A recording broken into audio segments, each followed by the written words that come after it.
સર્વોત્તમ સ્તોત્ર શ્રી ગુસાઈજી પ્રભુએ પ્રગટ કરેલ છે, જેમાં શ્રી મહાપ્રભુજી વલ્લભાચાર્યજીના 108 નામ પ્રગટ કરેલ છે. જે સર્વોત્તમ સ્તોત્રનો પાઠ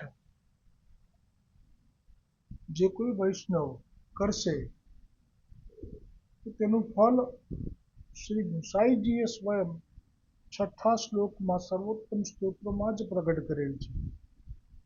વિનિયોગો ભક્તિ યોગ પ્રતિબંધ વિનાશને કૃષ્ણાધરામૃતાસ્વાદ સિદ્ધિરત્ર ન સંશય. એટલે કે જે કોઈ પણ ભક્તિ માર્ગમાં આડે આવતો પ્રતિબંધ હશે તેનો નાશ નિસંશય થશે, વિનાશ થશે તે પ્રતિબંધનો, અને શ્રી કૃષ્ણ ધરામૃત નિસંશય નિશ્ચય પ્રાપ્ત થશે. ગઈકાલે જે શ્રી ગુસાઈજીએ પ્રગટ કરેલ નામ સત્ય પ્રતિજ્ઞ મહાપ્રભુજી વલ્લભાચાર્યજીનું શ્રી ગોકુલનાથજીએ વર્ણન કરતા કોઈ શંકા કરે કે આ કલિકાલમાં તો કોઈની પણ પ્રતિજ્ઞા સત્ય રહી શકતી નથી, તો કોની પ્રતિજ્ઞા સત્ય રહી શકતી નથી અને મહાપ્રભુજીની પ્રતિજ્ઞા શા માટે સત્ય છે તે ગુણ પ્રગટ કરતું નામ હવે 97મું ત્રિગુણાતીત. શ્રી ગોકુલનાથજી આ નામ ઉપર બ્રજ ભાષામાં ટીકા રચતા કહે છે कि त्रिगुणातीत श्री सर्वोत्तम जी की टीका या को अर्थ अब कहत है जो श्री महाप्रभु जी वल्लभाचार्य जी आप कैसे हैं, जो सत्व गुण, रजोगुण, तमोगुण, यह जो मायाकृत प्राकृत गुण है ता करी के रहित है, सो या को अभिप्राय यह है जो जितने मनुष्य है तिनको माया को संबंध है, सो मायाकृत है, गुणमय है. ताते मनुष्य तो दोषमय है, दोष युक्त है.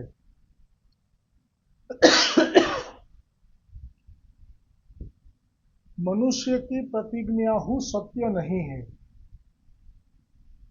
तथा ऋषि मुनि देवता हु माया के गुणमय है. क्यों? जो सब प्राकृत है ताते दोष युक्त है. ताते ऋषि मुनि आदि देवता आदि सबकी प्रतिज्ञा हु सत्य होत नहीं है. क्यों? जो सत्य गुण, तमोगुण, रजोगुण मय है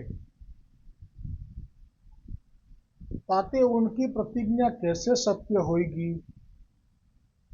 आज छे एम कहेवा मांगे छे गोकुलनाथजी के जे सृष्टिमां जे कोई पण ऋषि मुनिथी मांडीने मनुष्यथी लई अने ऋषि मुनि अने देवताओ ए कोई पण गुणथी पर नथी. मायाना 3 गुणोमांथी भले कोईनामां सत्व गुणनुं अधिकता हशे, जेवी रीते मुनि अने देवताओ वगैरे, राजाओमां रजोगुणी अने बीजा बधामां तमोगुण,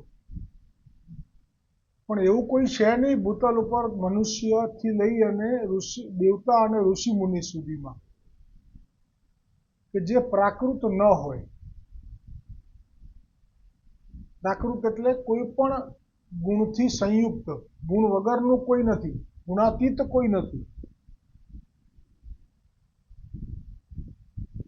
अरु श्री महाप्रभु जी वल्लभाचार्य जी तो मायाकृत गुणमय नहीं है, प्राकृत नहीं है, अप्राकृत है, त्रिगुणातीत है, ताते सदा सर्वदा निर्दोष है. જેવી ભગવાન શ્રી કૃષ્ણ એવા જ આપના મુખારવિંદથી પ્રગટ થયેલા શ્રી મહાપ્રભુજી જેવા પૂર્ણ પુરુષોત્તમ છે, એવા જ પરળ બ્રહ્મ છે.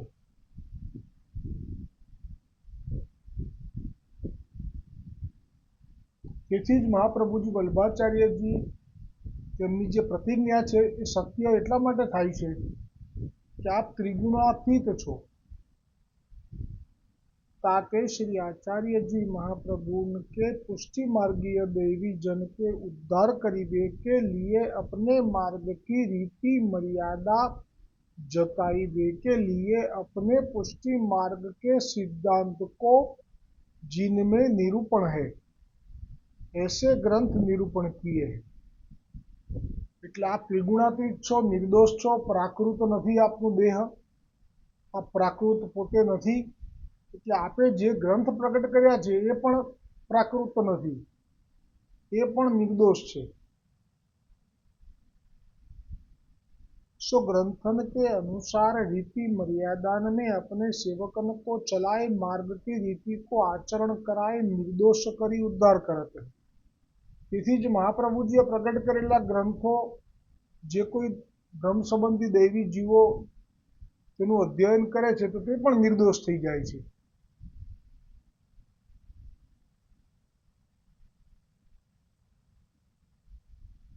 निर्दोष करी उद्धार करत है और वो अपनी प्रतिज्ञा सत्य करत है. જે પ્રતિજ્ઞા આપે કરી છે ગોલોકમાં કે હે ગોવર્ધનનાથજી, આપના જીવો માટે આપે અમને આજ્ઞા કરી છે, એ જીવોને અમે જે ચતુર્વર્ગ ધર્મ, અર્થ, કામ, મોક્ષ આપના પુષ્ટિ માર્ગીય, ધર્મ એટલે આપની સેવા, અર્થ એટલે આપની જ પ્રાપ્તિ, કામ એટલે આપના નિર્વિકાર પ્રેમ અને મોક્ષ એટલે આપના ધામમાં લાવવા તે ક્ષમા. એટલે આ જે ધર્મ, અર્થ અને કામ અને મોક્ષ જે પુષ્ટિ માર્ગીય જીવોમાં આપે સ્થાપ્યા, એ જે સત્ય પ્રતિજ્ઞા છે એ એટલા માટે જ સત્ય છે કે આ પ્રાકૃત નથી, આપ કોઈ ગુણોથી લેપાયેલા નથી.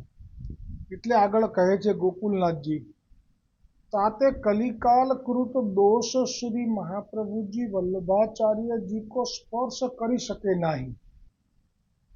આનું પણ પ્રમાણ છે. એક વખત કલી જે બધા જ પ્રાકૃત લોકોને પ્રભાવિત કરી જાય છે એવું સમજીને તે મહાપ્રભુજી જ્યારે ત્રિકાળ સંધ્યા માટે આપ તૈયારી કરી રહ્યા હતા ત્યારે આવ્યો અને તે વખતે આપની જે પવિત્રી હતી, જે જલ આચમની માટેની, એ સુવર્ણની હતી. પવિત્રી અથવા તો જે પણ એ જે કહેવાય પાત્ર જેનાથી આપ આચમન કરી અને સંધ્યા કરતા, તો તેમાં પ્રવેશ કરવા ગયો. તો પ્રાકૃત મનુષ્યનું સામર્થ્ય નથી કે તે આવી રીતે કલીને પ્રવેશ કરતા જોઈ શકે. જેવી રીતે સાક્ષાત વ્યાસજીના ઔરસ સંતાન પાંડુના વંશજ એવા પરીક્ષિતને પણ કળીએ પ્રવેશ કર્યો એના અનિતિના સુવર્ણના મુગટમાં, ને જે ઋષિ મુનિને માટે થઈને કુબુદ્ધિ થઈ અને શ્રાપ મળ્યો. તો એમને દેખાય નહીં, પ્રાકૃત વ્યક્તિને કલીનો પ્રવેશ થાય તો દેખાય નહીં, પણ આ પ્રાકૃત નથી, આપ તો પરળ બ્રહ્મ છો. એટલે આપે તરત જ કલીને ખબરદાર કર્યો અને કલી મહાપ્રભુજી વલ્લભાચાર્યજીના અગ્નિ સ્વરૂપનો અનુભવ કરી અને થરથર કાંપવા લાગ્યો. પણ મહાપ્રભુજી જાણે છે કે આ તો ઠાકોરજીની આજ્ઞાથી 4,32,000 વર્ષ માટે એનું સ્થાન છે જ, એટલે આપે એને રંજાડ્યો નથી, એના કાર્યમાં હસ્તક્ષેપ પણ કર્યો નથી. પરંતુ આપના જે દૈવી જીવો છે એમની ઉપર હવે કલીનું જોર રહ્યું નથી. આ જ કારણથી, કેમ કે જે આચાર્ય છે આ પુષ્ટિ માર્ગના, એ આચાર્યની પાસે જ્યારે કલી આવે અને કલી પરાસ્ત થાય તો સામે એમના જીવોને પછી એ કુદ્રષ્ટિથી જોઈ ન શકે. પંચમ યુગની શરૂઆત જે પુષ્ટિ માર્ગી જીવો માટે જ આ યુગ પંચમ શબ્દ વપરાય છે, અન્યથા તો 4 યુગ જ છે, જે હરિરાયજીએ શિક્ષાપત્રમાં કહ્યું છે તે. એટલે કહ્યું કે તાતે કલિકાલ કૃત દોષ શ્રી મહાપ્રભુજી वल्लभाचार्य को स्पर्श કરી શકે नहीं, ताते आप अपने पुष्टि मार्गीय मार्ग के सिद्धांत ग्रंथ प्रकट किए हैं, सोहु निर्दोष किए हैं। ताते पुष्टि मार्गीय दैवी जीवन को हो कलिकाल कृत दोष बाधा नहीं करी सके है।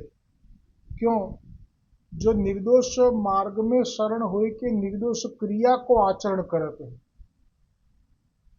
सो निर्दोष क्रिया जो भगवद सेवा भजन के अतिरिक्त और जितनी क्रिया है सो सब क्रिया दोष सहित है, निर्दोष नहीं है। क्यों? जो प्राकृत है। आज बात है बहु मोटी बात है, आमा विशालता है, એટલું પુષ્ટિ માર્ગ નથી।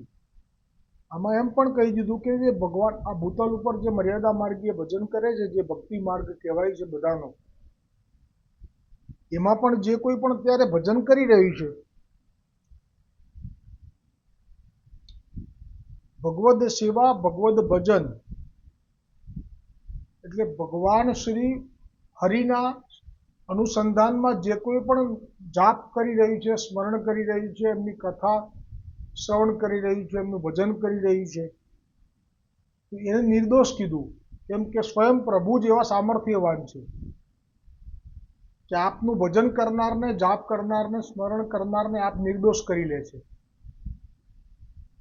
પણ તે સિવાય જે કંઈ પણ ઉપાયો છે ભગવદ પ્રાપ્તિના, પાપ બાળવાના, તો એ પ્રાકૃત મુનિઓથી પ્રગટ થયેલા છે, એટલે પ્રાકૃત છે। માયા ગુણાતીત નથી, ગુણાતીતથી પ્રગટ થયેલા નથી। એટલા માટે એ જે નિયમો બીજા કીધા છે વેદોમાં, જે સાધનો બતાવ્યા છે, જેમ કે હમણાં જે અજામિલનું આખ્યાન આવ્યું એમાં કહ્યું કે ચંદ્રાયણ વ્રત એ કરવાથી પાપોમાંથી મુક્તિ મળી જાય છે, તો એ વેદનું વિધાન છે, ભગવાનના મુખની વાણી છે, તો અસત્ય નથી। તો જે ચંદ્રાયણ વ્રત કરે છે એ નિસંશય ગમે તેવા પાપ થઈ ચૂક્યા હોય છે, પણ એ વ્રતની વિધિ અનુસાર સંકલ્પ લઈ અને જે પણ એ વ્રતના નિયમોને પાલનમાં તત્પર રહે છે, તો તે નિસંશય તે પાપોમાંથી મુક્ત થઈ જાય છે। પણ એ જે વ્રત જેમણે પ્રગટ કર્યું છે એ ઋષિ મુનિઓ છે, અને ઋષિ મુનિઓ એ પ્રાકૃત છે, એ મહાપ્રભુજી વલ્લભાચાર્યજીની જેમ કે શ્રી હરિની જેમ ગુણાતીત નથી, એટલે એ પ્રાકૃતની મર્યાદા હોય છે, એ સંપૂર્ણ નિર્દોષ નથી કરી શકતા। એ પ્રસંગમાં આવ્યું અજામિલમાં કે એના એ કરવા કઠણ છે। પહેલી વાત તો એ કે વ્રત કરવું કઠણ છે, એટલે બધા થઈ શકતું નથી। બીજું, જે કરી શકે છે એ વ્રતને, એ કર્યા પછી પાપ સંપૂર્ણ નિષ્પાપ થવાય છે, કેમ કે વેદનું વચન છે, ભગવાનની વાણી છે એટલે। પરંતુ તેમાં જે વાસના છે, એટલે કે પાપ કરવાનું જે વારંવાર ભૂલ થવાની જે ટેવ છે, એ વાસનાનો મૂળ કે બીજનો નાશ થઈ શકતો જ નથી। પછી પરીક્ષિતે પૂછેલું કે એના માટે શું, કે જેમાં કાયમ માટે વાસનાનું બીજ બળી જાય, વાસનાના મૂળ જ નીકળી જાય, ફરીવાર પાપ જ ના થાય, ત્યારે સુખદેવજીએ જે કહ્યું હતું તે આ જ વાત। તો પછી ત્રિગુણાતીત એવા ભગવાનનું ભજન, એમની કથા, એમનું સ્મરણ અને એવા ભક્તોનો સંગ કરવો, ને મૂળ વાત કરી હતી કે જો કાયમ માટે તમારે વાસનાથી, બીજથી બાળીને મુક્ત થઈને પાપથી મુક્ત થવું હોય તો પ્રભુને સમર્પણ કરવું, જે પુષ્ટિ માર્ગમાં પાયામાં જ મહાપ્રભુજી વલ્લભાચાર્યજીએ કૃપા કરી દીધી છે। આપણા માર્ગમાં સમર્પણથી જ શરૂઆત થાય છે। આત્મસમર્પણ જે કહે છે, બ્રહ્મ સંબંધ, એ જ સમર્પણ, અને એકવાર સમર્પણ થઈ જાય છે પછી એ જીવ એ ભગવાનની જવાબદારી થઈ જાય છે। મહાપ્રભુજીની કહાની એટલે તો કેટલી મોટી વાત।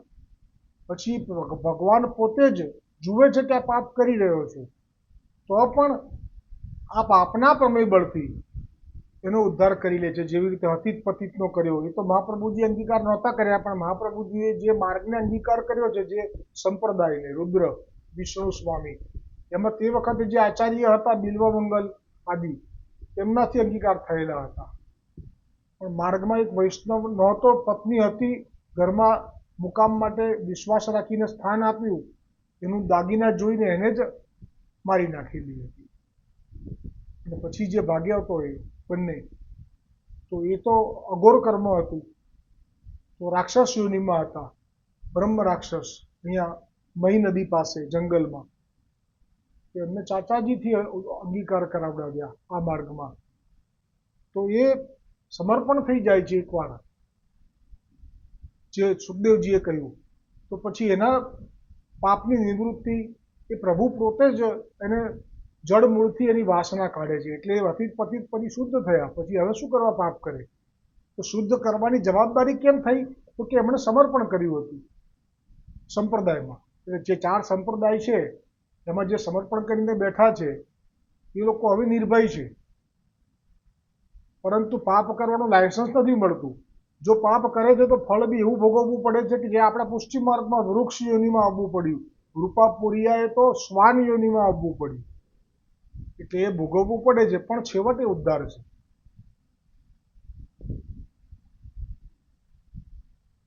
તો જે